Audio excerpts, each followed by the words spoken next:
guys, welcome back to my channel and welcome back to another pregnancy vlog. Today I'm going to be talking about weeks 21 to 23 and currently I am 24 weeks and 5 days, I think. I'm uploading this tomorrow. Oh, also, I'm sitting in a new little spot just because it is so cold out and I felt really cozy sitting on the couch. Also, because I wanted to show you my new pajamas. Oh my goodness, I'm so excited about these. They are maternity holiday pajamas. I was on a mission this year to get maternity holiday pajamas and I swear like maybe a week before Halloween even, I was refreshing ASOS and like any other website I could find, trying to find like the perfect maternity pajamas that just evoked the holiday spirit, and I found these on ASOS and I freaking love them. Let me show you. They say Santa Baby and it has the big ornament right where my belly is, and then the pants are so festive. So yeah, I feel so happy and so festive, and I've been wearing them like literally every single day. And yeah, they are what I will be like living in for the next month and a bit. But let's talk about weeks 21 to 23 because I felt like, I'm a little bit out of breath, sorry. I felt like a lot of things kind of changed in the past few weeks in weird ways. So, sorry, I took notes on my computer because mommy pregnancy brain is a real thing. Let me tell you, oh my goodness, like I'll do something and then try to remember back to 2 minutes prior and I can't remember. I can't remember like what it is I did or what it is that like I needed to remember. Forget it. Anyway, I wanted to talk first and foremost about sort of the biggest symptom I experienced weeks 21 to 23. It was almost like a regression back to the first trimester. I was tired and hungry all the time. And if I wasn't one, I was the other. So normally I would be like tired, okay, I go to sleep, wake up, starving, eat, tired, take a nap, wake up, eat, take, like it was literally just back and forth, really, really crazy. And I don't know if it was because like my schedule in October was kind of nuts and it was really busy and I was seeing a lot of clients, and so I'm sure that had something to do with it. But yeah, tired and hungry all the time, like insatiable hunger, crazy. Something else exciting from these past few weeks has been that my belly has officially like popped. So I don't know, like before the 21st week I kind of felt like, oh, maybe I have a belly, but you know, it still sort of looked like I ate one too many burritos. But I feel like, especially in these past few weeks, my belly has really, really officially popped, and I'll show you a belly shot at the end. But I really do think it popped, and I had a lot of people, like a lot of clients at my studio, and people who didn't know I was pregnant before now saying like, oh my goodness, like you're expecting, and it looks pregnant, like I look pregnant now.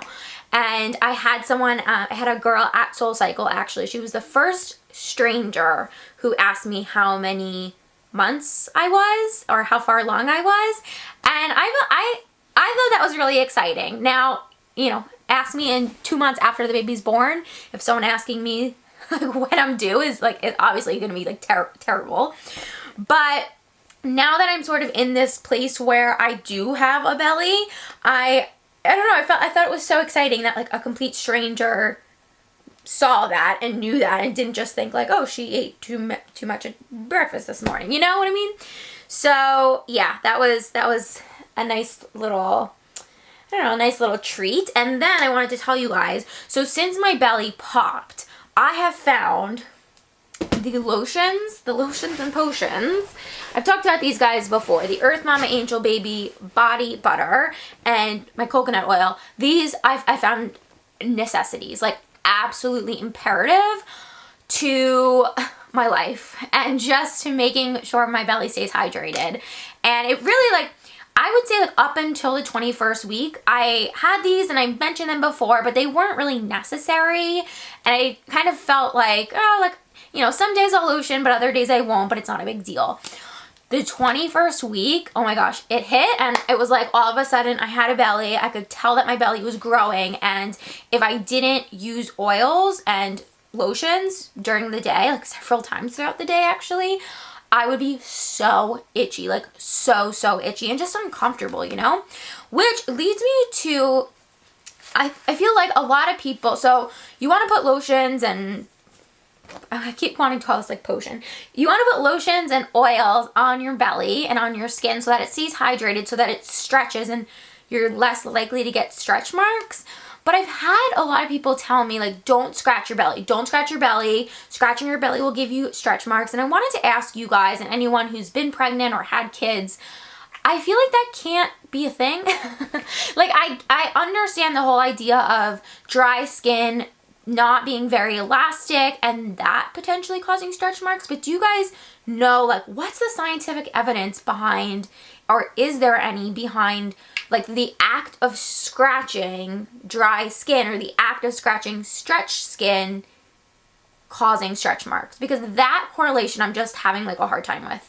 And I think to myself, like, that, how does that happen? Like, how could scratching dry skin cause stretch marks? You know, like, I get that, like, just the skin stretching in general and the skin stretching while dry can cause stretch marks, but the act of scratching, I don't know. That to me, like, has been something that I've just been thinking about, especially since my belly has grown and since it's become, like, quite itchy.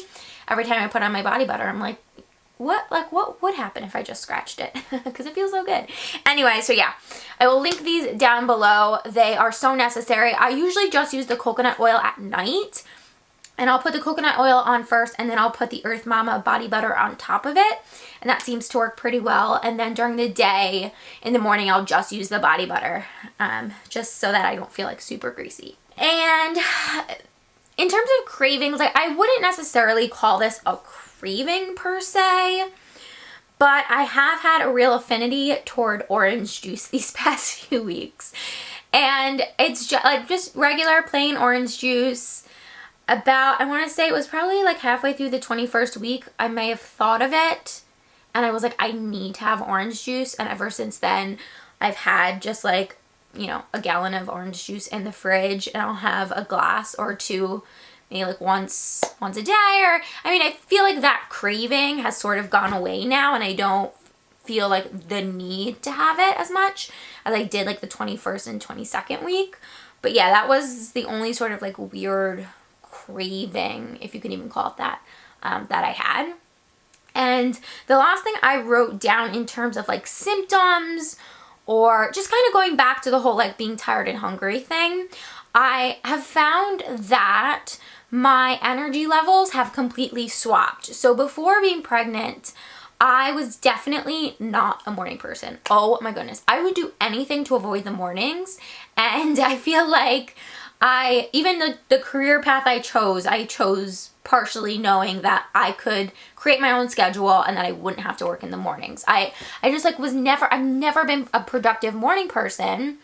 And I've always been someone who could like get more done at night, until these past few weeks where all of a sudden it's completely flip-flopped. I wake up now quite early and I get so much done during the day, and I've really been trying hard to like put all of my work stuff in the morning too, because by the time like 2 or 3 hits, and granted this has kind of gone down a little bit in the past few days, I've been able to kind of keep myself up and keep myself productive later into the day, because 21, 22, those weeks, oh my goodness, I would have to take a nap at like 2 or 3 o'clock or I would be done for. I wouldn't be able to stay up past like 6 o'clock, 7 o'clock, which is nuts. And I usually teach at nights, so I don't get home till like 9 o'clock, and so I have to have energy for the evening time. Again, like that's sort of gone away in the past few days. I've been able to still get up early and still be productive, but then not have to take a nap in the afternoon, and it sort of have been able to keep my energy levels up for the rest of the day. And then the most exciting news, on October 18th, I felt the baby kick for the first time, and it was the most magical, just like cool experience ever. I was actually on the phone with my best friend and I was leaving her a voicemail, and I was saying to her how I had thought that maybe I felt the baby kick like earlier in the day, but I wasn't sure because, you know, you just never know. Like, is it gas or is it just like the rumbling of your tummy? And I swear, as I was saying that to her, he kicked. He kicked really hard, and it was like very apparent that it was a kick. And ever since that day, ever since October 18th, I mean, I've felt him every single day. His little flutters and his little kicks and his little movements. And he really, really loves when I'm sitting on the couch. Like mother, like son, I like to say. He too, loves to sit on the couch. But yeah, he tends to move a lot when I'm sitting on the couch. When I'm like working or standing, sometimes I'll feel him kick, but it's very rare. Again, mostly it's when I'm sitting or like resting. That's when I feel him. And he's obviously still quite small. And so he's just about like over 12 inches, I think, around 12 inches. So when he's moving, it still doesn't feel uncomfortable. It still feels like little flutters, or I don't know. It doesn't feel uncomfortable, and I don't not like it. So I welcome it, and it's something that I look forward to every single day. So yeah, that was really cute. And then the next thing I have on my list is my weight. Darn it. My weight. Ugh. So, okay. My scale at home must be wrong, because I'm sure that those doctor scales are right. And like, I want to be the person who's like, the doctor scale is wrong, but like, fine. Like, let's assume that the doctor scale is right. My scale at home, so we had a doctor's appointment, which I'll get into after I explain this. It was terrible and I hated it.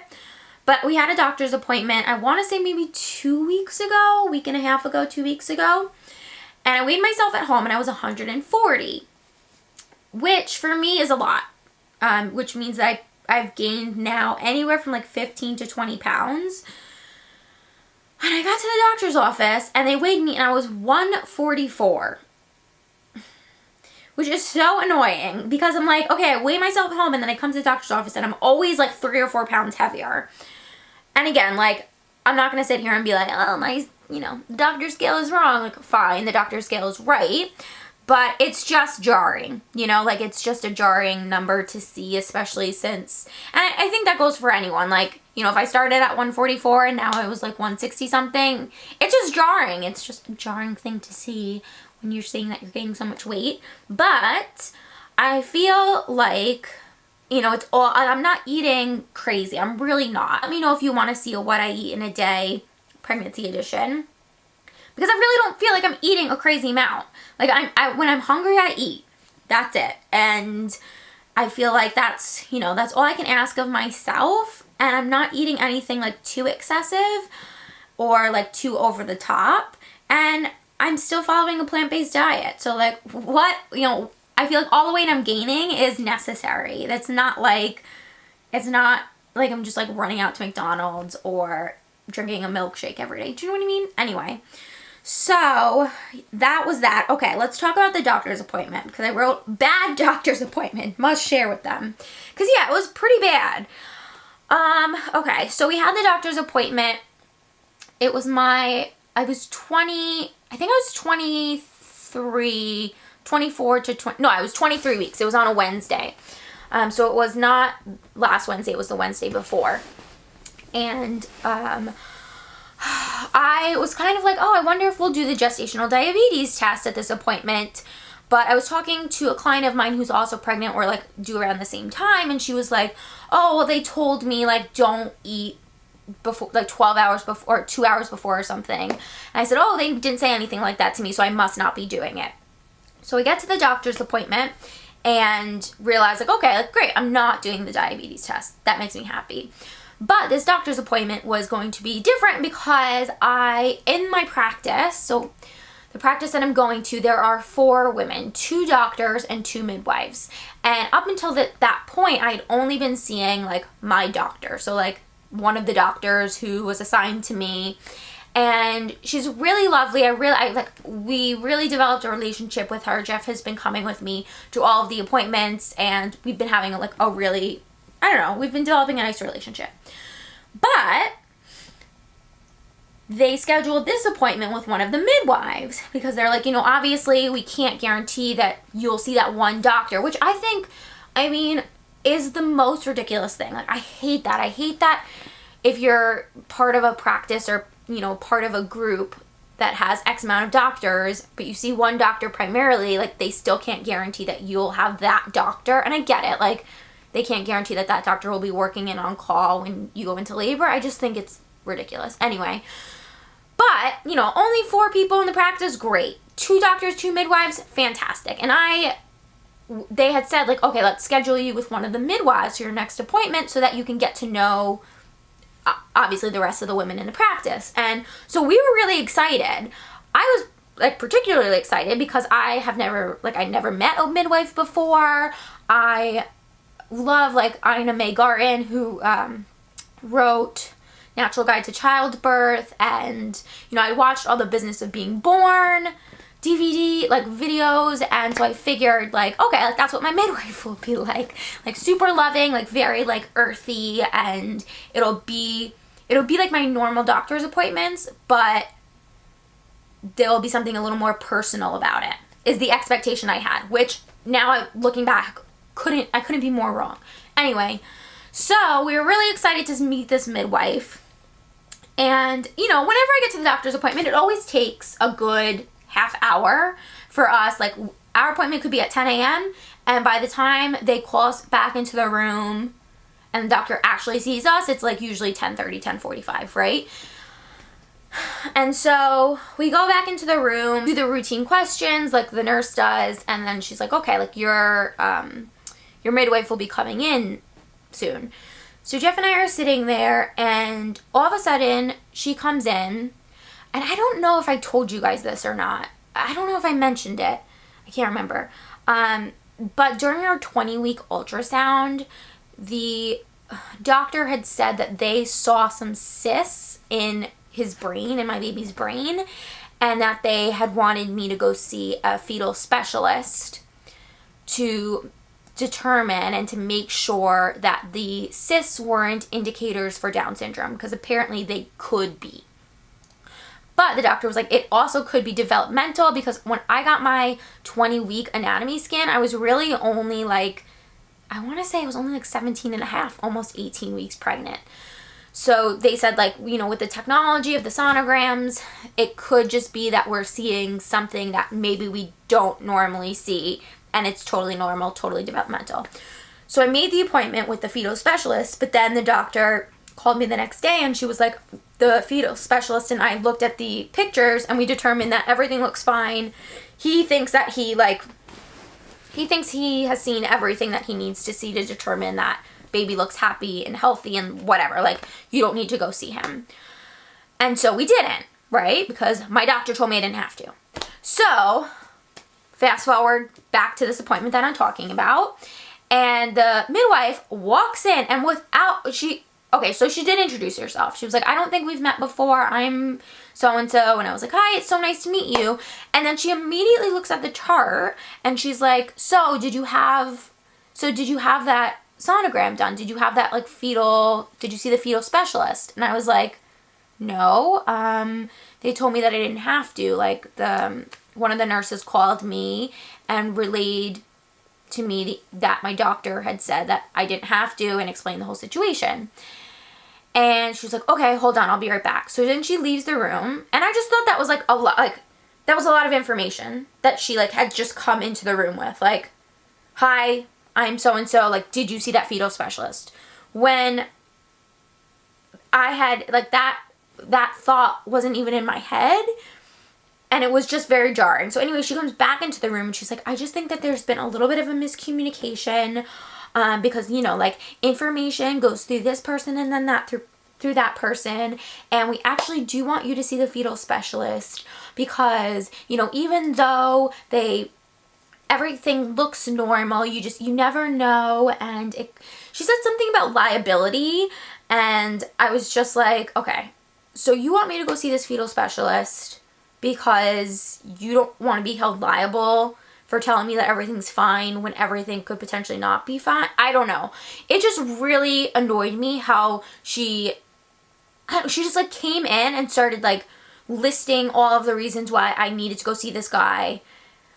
And in my head, I'm thinking like, well, why didn't someone call me? Like, if this is so important now and you guys have decided, or you've decided that I should go see this person, then why didn't someone phone me and call me? Like, why are you just telling me now? And granted, it's fine. Like, I will go see the fetal specialist. Sure. Like, great. If yeah, sure. I would love to be assured that everything is fine with my baby. But like, even if it's not, I don't know. The way she just presented that information to me just seemed very harsh and not very compassionate or empathetic at all. And it was just very overwhelming. So then she's like, okay. So she starts, she grabbed, I think, her little like Doppler machine, and she wanted to listen to the baby's heart rate, which she listened to for literally maybe 2 seconds, like just to hear that there was a heartbeat, and then it was off. And then she just starts talking to me about the next appointment. And I swear, all of that had happened in like 60 seconds. So then she starts telling me, okay, at your next appointment, it's going to be the gestational diabetes test. And I looked at her and I was like, I just like kind of smirked, and I was like, yeah, you know, like my mom had gestational diabetes and my cousin had gestational diabetes. So I'm kind of like assuming that I'm going to have it. And she said to me, she was like, well, you know, like, yes, like genetics have a factor to play, but it could also, like, there are other lifestyle factors that need to come into consideration. And I was like, okay.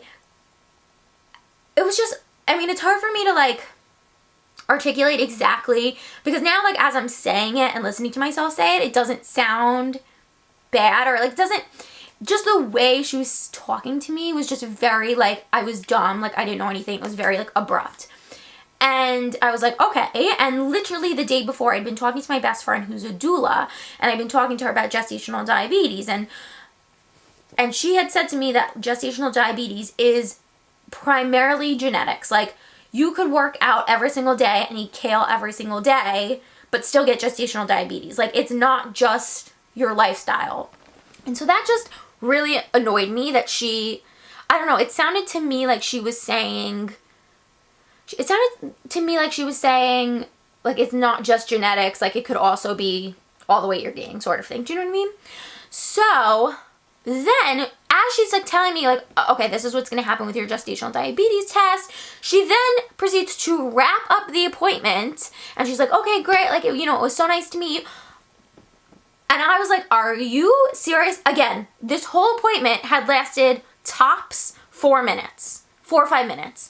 And I never have questions for the doctor. I don't know. I just like, I feel like with my best friend being a doula, my aunt's a nurse, I have like, you know, I have good information coming to me. And so I never feel like at my appointments that I have any sort of like crazy questions. However, at this appointment, I had some questions, and so I was waiting for her to ask me if I had any questions. She starts wrapping up the appointment, and she did not ask me if I had any questions, which really upset me, because I was like, hello, this is my first time meeting you, and you're not gonna like ask, like, you're not gonna try to like build a relationship with me at all. So I said to her, I was like, oh, like before we go, can I just ask you a few questions? And she was like, oh, sure. And I said, my first question was, I feel like I can only remember one of my 2 questions. But anyway, I asked her, I was like, does the hospital have walking epidurals? Or do they administer that? You would have thought that I just asked her if like the sky could turn orange or something. Like, she was like, there's no such thing as walking epidurals. Like, I've worked in hospitals in Manhattan. I've worked all over the place, and there's no such thing as walking epidurals. She starts going into this whole speech about how there's no such thing as walking epidurals. There are 2 types of epidurals.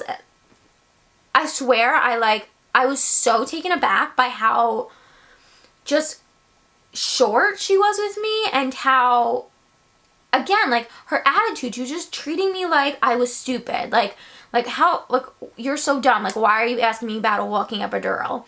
And obviously, she was like, you know, no one gets an epidural. I've never seen anyone get an epidural and just walk around. And in my head, I'm thinking, yeah, no, I'm not thinking that there's an epidural out there that I will receive and then be able to like walk 10 miles or like go on the treadmill.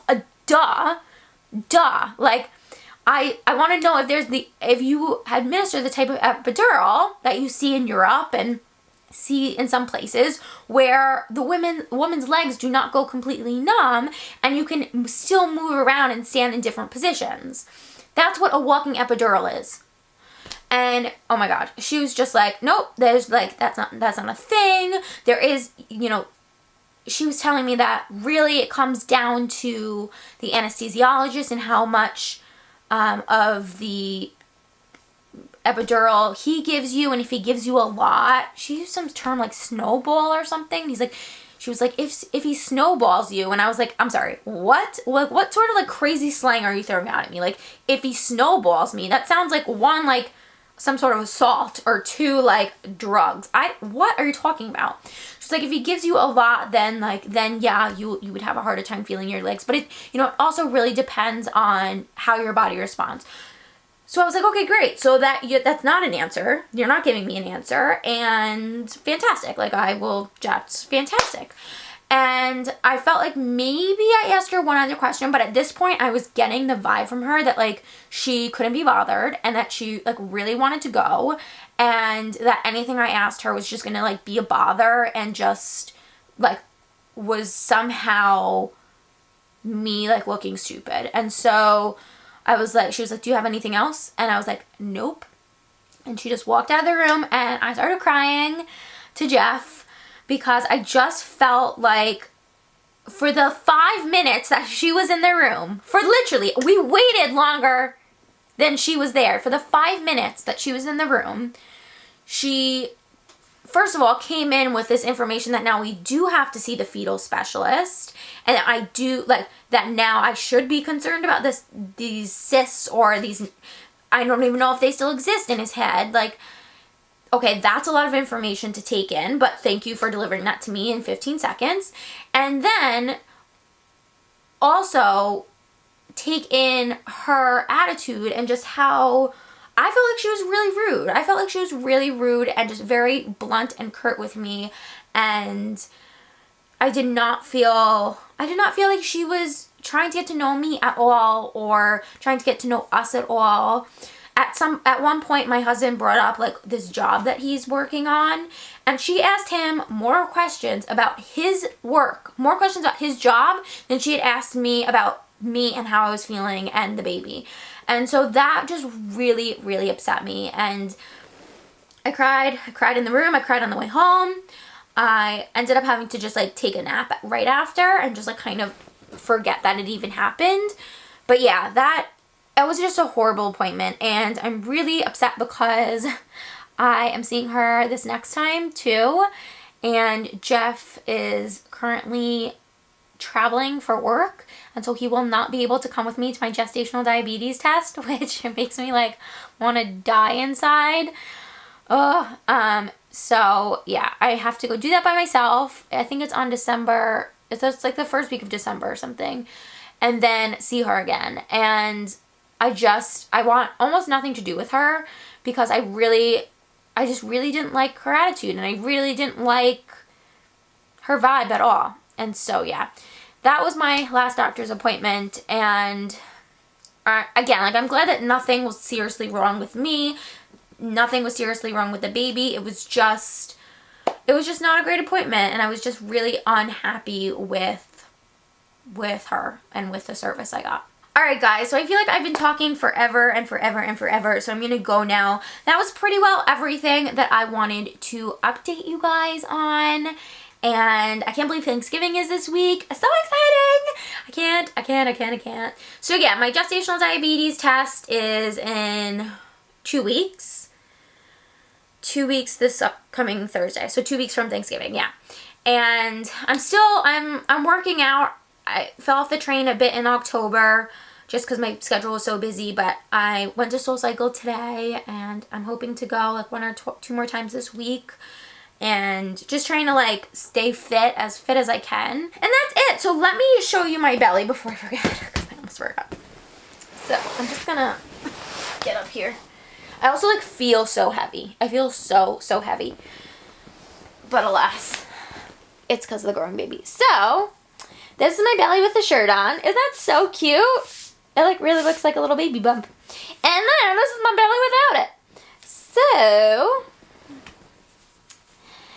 this is my belly from the side. And I think what like makes it really look like a baby bump is that like I've sprouted here more, you know, like so it's a little bit more of like a bump versus like just being down here. But I do feel like he's very low. We knew that from the 20-week anatomy scan because he was like so low. I'll show you the front. I did put lotion on it, which is why it's so glossy. But yeah, this is from the front. And it's a big belly for sure. Ooh, it's hard to move around here. But yeah, there she is in all her glory. Alright guys, that's it. I'm gonna go now. Thank you so much for watching. I hope you guys all have an amazing holiday, and I will talk to you all really soon. Bye guys!